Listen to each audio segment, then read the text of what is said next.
ബഹ്റൈനിൽ നിന്ന് വളരെ പ്രധാനപ്പെട്ട വാർത്തകൾ വന്നുകൊണ്ടിരിക്കുന്നത്. ബഹ്റൈനിന് നേരെ വീണ്ടും മിസൈൽ വർഷം ഉണ്ടായിരിക്കുന്നു എന്നുള്ളതാണ് ആ വാർത്ത. 45 മിസൈലുകൾ നിർവീര്യമാക്കിയിട്ടുണ്ട്. പക്ഷേ 9 ഡ്രോണുകളും ഒക്കെ അവിടേക്ക് എത്തിയിട്ടുണ്ട്. ഷെഫി ഷാജഹാൻ വിവരങ്ങൾ നൽകാനുണ്ട്. ഷെഫി, ഇന്നലെ രാത്രി ഷെഫി തന്നെ റിപ്പോർട്ട് ചെയ്യുമ്പോഴാണ് ഡ്രോണുകൾ തലക്കുമുകളിലൂടെ പാഞ്ഞത്. ഇപ്പോൾ എന്താണ് നടക്കുന്നത്? നൗഫൽ, ബഹ്റൈനിലെ സ്ഥിതിഗതികൾ ഇപ്പോഴും ആശങ്കാജനകമായി തന്നെ തുടരുകയാണ്. കൃത്യമായ ഇടവേളകളിൽ മിസൈൽ വർഷം ഉണ്ടായിക്കൊണ്ടിരിക്കുന്നു, ഡ്രോൺ ആക്രമണം ഉണ്ടായിക്കൊണ്ടിരിക്കുന്നു.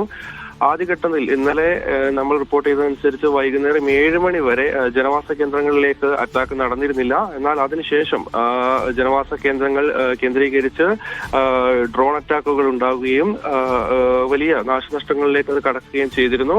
എന്നാൽ അതുമായി ബന്ധപ്പെട്ട ഔദ്യോഗിക കാഷ്വാലിറ്റി ഉൾപ്പെടെയുള്ള വിവരങ്ങളൊന്നും ലഭിച്ചിരുന്നില്ല. എന്നാൽ ഇപ്പോൾ ഈ മണിക്കൂറിൽ നമുക്ക് ലഭിക്കുന്ന വിവരം അനുസരിച്ച് ജനവാസ കേന്ദ്രങ്ങളിലുണ്ടായ അറ്റാക്കിൽ 4 പേർക്ക് പരിക്കേറ്റിട്ടുണ്ട്. അതിൽ 3 പേർക്ക് സാരമുള്ള പരിക്കുകളല്ല എന്ന് പറയുന്നുണ്ട്. ഒരാൾ ഇപ്പോഴും ഒബ്സർവേഷനിലാണെന്ന് നമുക്ക് ലഭിക്കുന്ന റിപ്പോർട്ട്. അതുപോലെ തന്നെ ബഹ്റൈൻ എയർ ഡിഫൻസ് നൽകുന്ന വിവരം അനുസരിച്ച് 45ഓളം മിസൈലുകൾ എയർ ഡിഫൻസ് നിർവീര്യമാക്കിയിട്ടുണ്ട്. 9ഓളം ഡ്രോണുകളും തകർത്തിട്ടുണ്ട്. എന്നാലും ഇപ്പോഴും രാജ്യത്തെ സ്ഥിതിഗതികൾ അത്ര ശുഭകരമല്ല. കൃത്യമായ ഇടവേളകളിൽ മിസൈലുകൾ വീഴുന്നുണ്ട്. ജനവാസ കേന്ദ്രങ്ങൾ ലക്ഷ്യമാക്കി തന്നെയാണ് ഇപ്പോഴും വരുന്നത്. ഉയർന്ന കെട്ടിടങ്ങൾ കേന്ദ്രീകരിച്ച് അറ്റാക്കുകൾ ഉണ്ടായേക്കുമെന്ന് ബഹ്റൈൻ ആഭ്യന്തര മന്ത്രാലയം മുന്നറിയിപ്പ് നൽകുന്നുണ്ട്. ആളുകളോട് നിരന്തരം ജാഗ്രതാ നിർദ്ദേശം നൽകുന്നുണ്ട്. സുരക്ഷിതമായ സ്ഥലത്തേക്ക് നീങ്ങാനും തുടങ്ങിയ മുന്നറിയിപ്പുകൾ നിരന്തരം നൽകിക്കൊണ്ടിരിക്കുന്നുണ്ട്. അതാണ് ബഹ്റൈനിലെ നിലവിലെ അവസ്ഥ. നൗഫൽ, ഷെഫി, ഇന്നലെ പാർപ്പിട സമുച്ചയത്തിലേക്ക് മിസൈൽ വന്ന് പതിച്ചിരുന്നല്ലോ. അത് വലിയ തീപിടുത്തമൊക്കെ ഉണ്ടായിരുന്നു. അവിടെയുള്ള ആളുകളെയൊക്കെ പൂർണ്ണമായി സുരക്ഷിതരാക്കാൻ സാധിച്ചിട്ടുണ്ടോ? ആളുകളെ പൂർണ്ണമായും സുരക്ഷിതരാക്കാൻ സാധിച്ചു എന്നാണ് വിലയിരുത്തൽ. നമുക്ക് ഇന്ന് രാവിലെയാണ് അതിന്റെ കാഷ്വാലിറ്റി സംബന്ധിച്ച റിപ്പോർട്ട് ലഭിക്കുന്നത്. അതിൽ നിന്ന് മനസ്സിലാക്കിയ കാര്യം 4 പേർക്ക് മാത്രമാണ് പരിക്കേറ്റിട്ടുള്ളത് എന്നാണ്. അതായത് ഏകദേശം 2-3 കെട്ടിടങ്ങളിലേക്ക് അറ്റാക്ക് നടന്നിരുന്നു. അവിടുന്ന് ആകെ 4 കാഷ്വാലിറ്റി മാത്രമാണ് ഉണ്ടായതെന്നാണ് നമുക്ക് ലഭിക്കുന്ന ഔദ്യോഗിക വിവരം. അതനുസരിച്ച് അറ്റാക്ക് നടന്ന ഉടൻ തന്നെ ആളുകളെ അവിടെ നിന്ന് ഒഴിപ്പിക്കുകയും ആ സാഹചര്യത്തെ നേരിടാൻ വേണ്ടി സിവിൽ ഡിഫൻസ് അടക്കമുള്ള സേനകൾ സ്ഥലത്തെത്തുകയും സ്ഥിതിഗതികൾ നിയന്ത്രണ വിധേയമാക്കുകയും ചെയ്തുവെന്നാണ് അവിടെ നിന്ന് നമുക്ക് ലഭിക്കുന്ന വിവരം.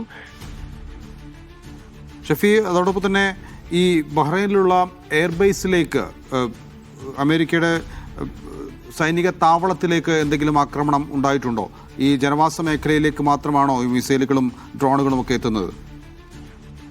അല്ല നൗഫൽ, ഇപ്പോൾ ഈ ഡ്രോൺ ആക്രമണം നടക്കുന്ന ഘട്ടത്തിൽ തന്നെ അതിനോടൊപ്പം US നാവിക ആസ്ഥാനത്തേക്ക് തുടർച്ചയായി മിസൈലുകൾ വർഷിക്കുന്നുണ്ടായിരുന്നു. അതേ ഘട്ടത്തിൽ തന്നെ ഇവിടുന്ന് ബഹ്റൈന്റെ ഇന്റർസെപ്റ്ററുകൾ അത് നിർവീര്യമാക്കാനുള്ള കാര്യങ്ങൾ നടത്തുകയും ചെയ്തിരുന്നു. ഇപ്പോഴും ജുഫേറിലെ നാവിക ആസ്ഥാനത്തും US ഉദ്യോഗസ്ഥർ താമസിക്കുന്ന സ്ഥലത്തേക്കുമൊക്കെ ലക്ഷ്യം വെച്ചുകൊണ്ട് മിസൈൽ ആക്രമണം നടന്നുകൊണ്ടിരിക്കുന്നുണ്ട് എന്നാണ് മനസ്സിലാക്കാൻ സാധിക്കുന്നത്.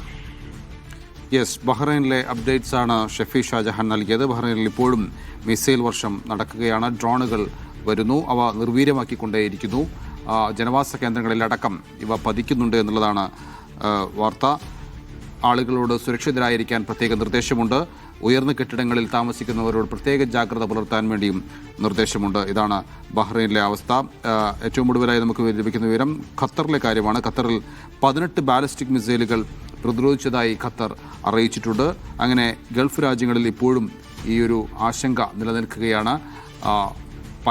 പലപ്പോഴായി മിസൈലുകൾ വന്നു പതിക്കുന്നു, ഡ്രോണുകൾ എത്തുന്നു, പലതിനെയും നിർവീര്യമാക്കാൻ കഴിയുന്നുണ്ട്. പക്ഷേ ചിലതെല്ലാം ജനവാസ കേന്ദ്രങ്ങളിൽ പതിക്കുന്നതാണ് വലിയ ആശങ്ക ഉണ്ടാക്കുന്നത്.